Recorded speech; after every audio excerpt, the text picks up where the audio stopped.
hello, and a very warm welcome. I want to start by asking you a question that is more important than any grammar rule. What is the true cost of silence? I'm talking about that heavy feeling in a meeting when you have a brilliant idea, but you stay silent. That moment of missed connection when you meet someone fascinating from another country, but you can only manage a shy hello. That frustrating feeling of knowing that the intelligent, funny, and capable person inside you is trapped behind a wall of a foreign language. For years, many of us have been told that the only way to break down that wall is with brute force. More textbooks, more memorization, more struggle. Today, we are going to reject that idea. This is not just a lesson. This is a seminar. This is a blueprint for rewiring your brain, for rebuilding your confidence from the ground up, and for learning to speak English not through pain, but through a smarter, more natural, and more enjoyable process. Over my years of coaching thousands of students, I've seen two types of learners. The first is the knowledge collector. They have notebooks filled with grammar rules, thousands of flashcards, and a deep understanding of the language. The second is the fearless communicator. Their grammar might be imperfect, their vocabulary might be smaller, but they are able to connect, to share, to laugh, and to get their message across. The single biggest difference between them is not knowledge. It is confidence. The fluent speaker understands a profound secret. Confidence is not the prize you get after you become fluent. Confidence is the key you use to unlock the door to fluency. It's the willingness to be imperfect, to be a beginner, to be seen trying. Today, we will forge that key together. You might be feeling, but Ivan, I've been trying for so long. I'm just not talented. Let me stop you right there. The idea of a language gene is a myth. Fluency is not a talent you are born with. It is a skill that you build. And like any skill, it can be developed with the right techniques and the right mindset. The small, strategic changes in how you practice will lead to massive, exponential results. It is not about practicing harder. It is about practicing smarter. This entire seminar is dedicated to giving you that smarter toolkit. We will deconstruct the process of building confidence into actionable, daily steps. We will cover how to train your ears to be your best teacher, how to train your mouth to be a reliable instrument, and most importantly, how to train your mind to be your greatest ally. Let's begin with the foundation, confidence. We need to stop thinking of confidence as a vague feeling. Let's define it. Confidence is the belief in your ability to handle a situation, even if you make mistakes. It's not the belief that you will be perfect. It's the belief that you will be okay even if you're not. So, how do we build this belief? We build it like a muscle. I want you to visualize your speaking confidence as a muscle in your arm. On day one, maybe it can only lift a tiny 1 kilogram weight, just enough to say hello. If you try to lift a 100 kilograms weight, like giving a presentation, you will fail and you will feel defeated. The secret is progressive overload. You start with the 1 kilogram weight and you lift it every single day. A 5-minute workout. It doesn't feel like much, but you are creating tiny micro tears in the muscle, which your body then rebuilds, stronger than before. After 30 days of these consistent, small workouts, you'll find you can now lift 5 kilograms with ease. This is the path. Confidence is built in small, daily acts of courage. So, what does this daily workout consist of? It starts not with your mouth, but with your ears. The first core technique is active listening. Many of us are surrounded by English all day, but we are merely hearing, not truly listening. Let's break it down into what I call the 3 levels of listening, a framework for turning your ears into your best teacher. Level 1, passive immersion, the foundation. This is the easiest level. It's simply having English audio, a podcast, the news, music, playing in the background of your life. The goal here is not comprehension. It is to let your brain get accustomed to the natural rhythm, cadence, and sounds of the language. It's about making the foreign feel familiar. Level 2, active comprehension, the detective. This is where you engage your focus. You listen to a short audio clip with a specific goal of understanding the main idea. Who is talking? What is the core message? You are listening for information. Level 3, deep analysis, the musician. This is the most advanced and powerful level. You listen to the same clip again, but this time, you completely ignore the meaning of the words. You're listening only to the music of the speech. Where does the speaker's voice go up? Where does it go down? Which words do they stress and emphasize? Where do they pause for effect? This is how you learn the emotional and rhythmic core of the language. The single most effective way to practice all three levels of listening and immediately turn that input into powerful output is a technique called shadowing. If you remember only one technique from this entire seminar, let it be this one. Shadowing is simple in theory. You listen to a short piece of audio from a native speaker, and you repeat it out loud, trying to mimic them as closely as possible, as if you are their shadow. Why is this so powerful? It's about neuroscience. When you try to create a sentence from scratch, you are using the analytical, thinking part of your brain, the prefrontal cortex. This part is slow, and it's also where your fear and self-judgment live. Shadowing helps you bypass this analytical brain. Your only job is to copy the sound. You are creating a direct, high-speed connection between your auditory cortex, ears, and your motor cortex, mouth. You are building the physical muscle memory of speaking English, making the sounds, rhythms, and patterns feel natural and automatic in your own body. When you first start shadowing, having the right mindset is everything. The goal is not perfection. Let me be absolutely clear. The goal is not to sound like a perfect clone of the native speaker. That is an impossible standard that will only lead to frustration. The true goal of shadowing is to get your mouth moving and to build the habit of speaking without hesitation. It's about overcoming the friction of silence and training your vocal instrument. Let's do a deep dive into your shadowing protocol. I want you to make this a daily practice, even if it's just for 5 minutes. Step 1. Choose your mentor and your clip. Find a 30 to 60-second audio or video clip of a native speaker whose voice, accent, and style you admire. A TED Talk, a podcast, or an interview is perfect. This person will be your personal speaking mentor. Step 2. Deconstruct. Listen to the clip once while reading the transcript. Look up any words you don't know. Understand the meaning completely. This is your intellectual understanding. Step 3. Whisper shadow.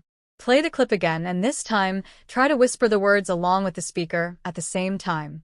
This is a low-pressure warm-up for your mouth muscles. Step 4. Full voice shadow. Now, the real workout.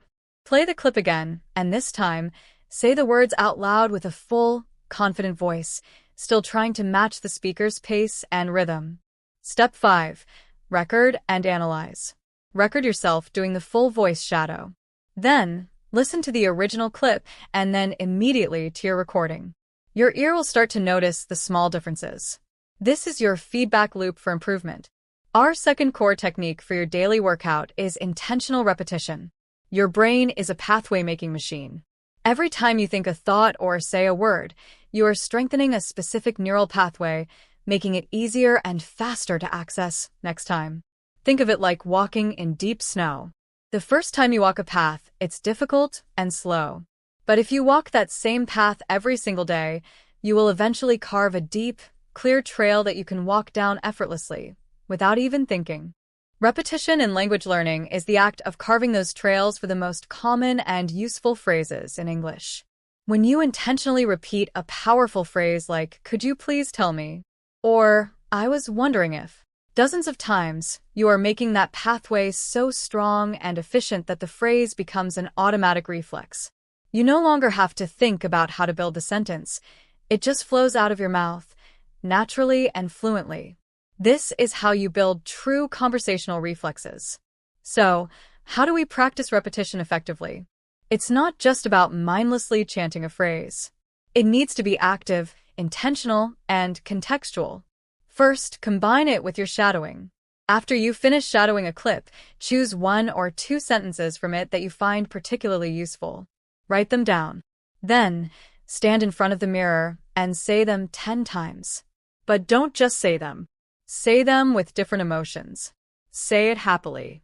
Say it sadly. Say it with curiosity. Say it with authority.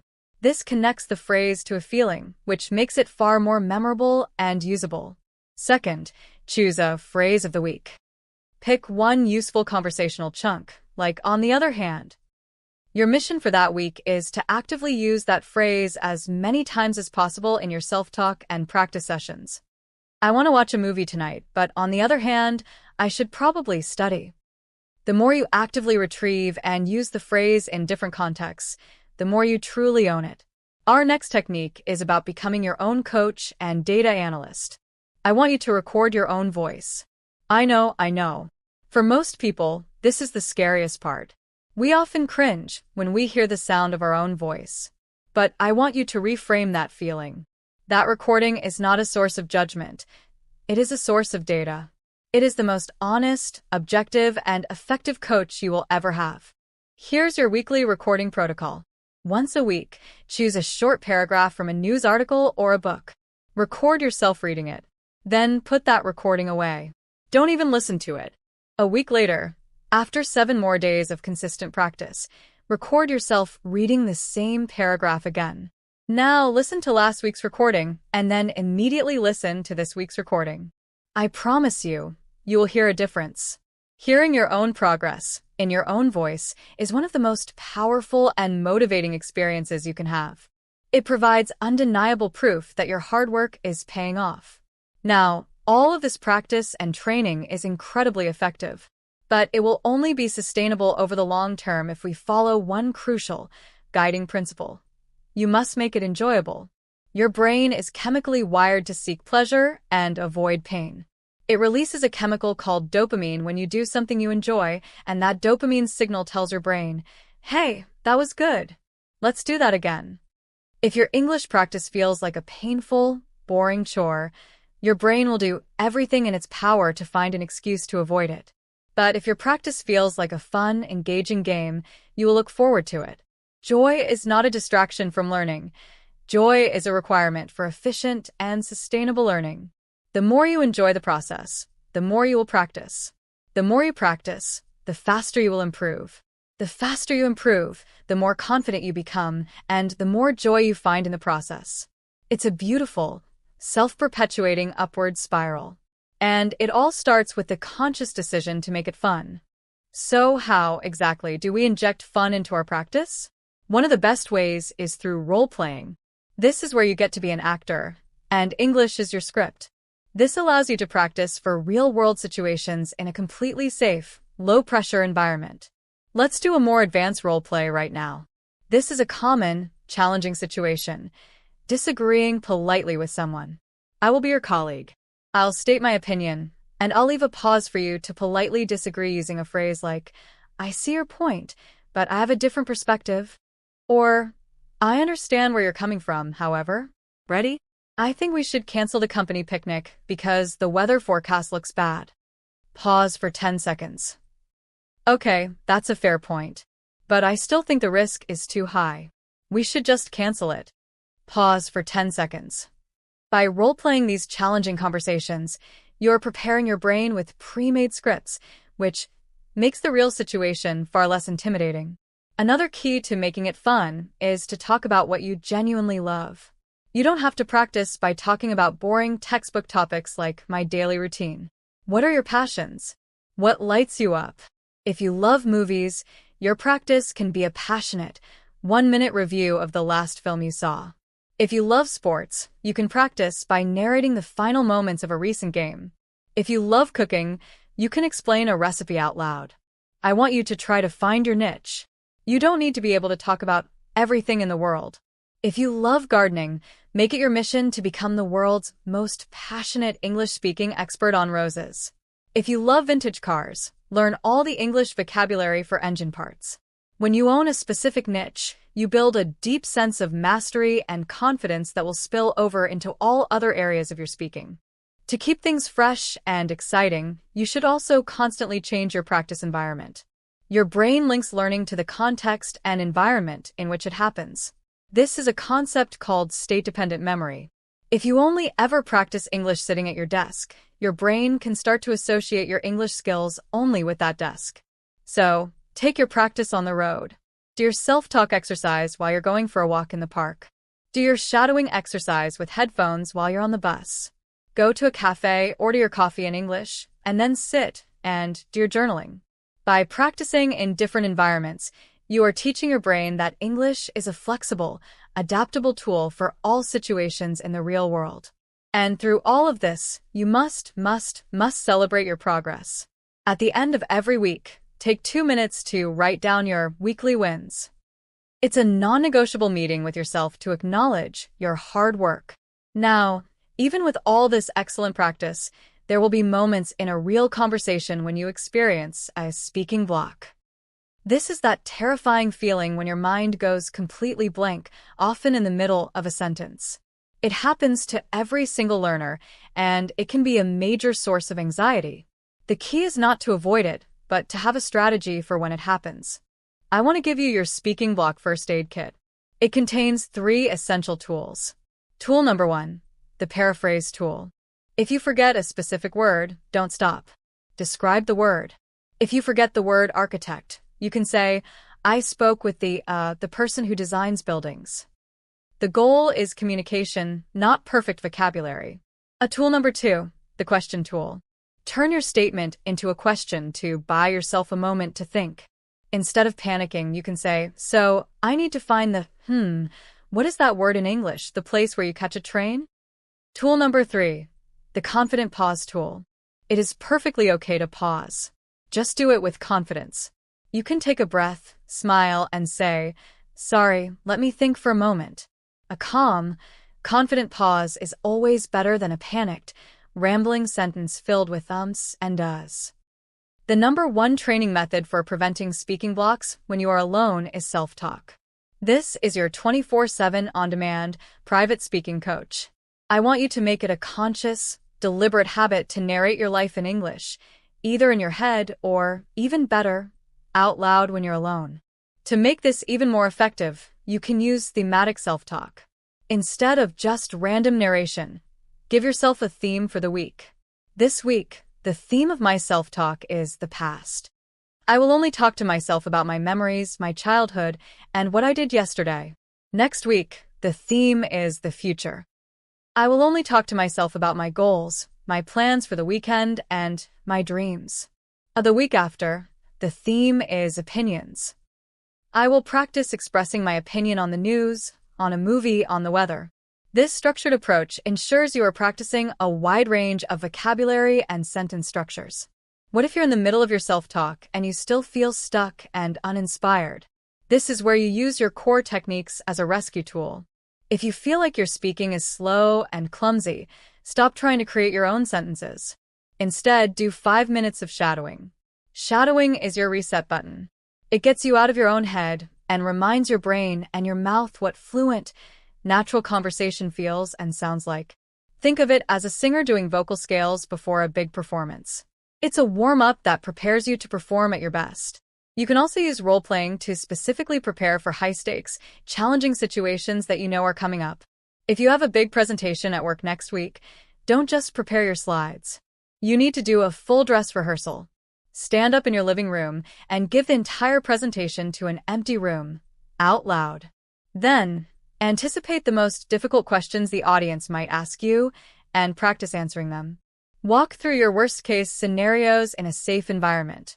By doing this, you are building not just language skills, but also the mental and emotional resilience to handle pressure.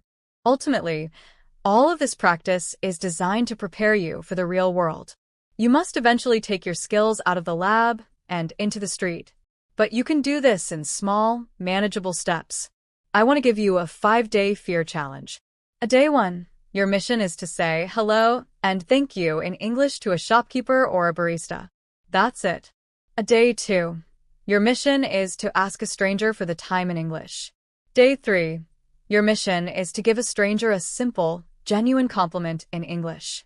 I like your shirt, or that's a nice dog. Day 4. Your mission is to ask a where is? Question.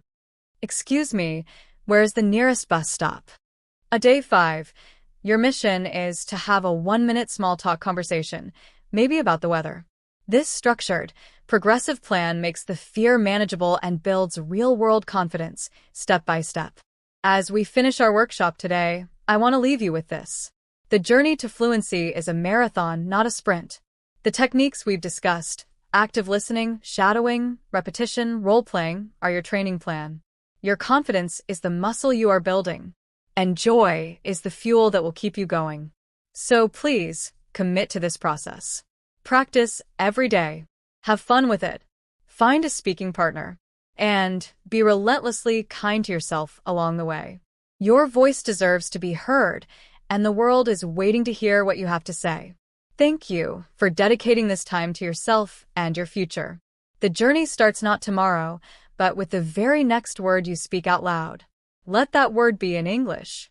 If this workshop was valuable for you, please give it a like and subscribe for more practical guides. And tell me in the comments, what is the one technique you are going to start practicing this week? Thank you for being here. Now, go out there and speak.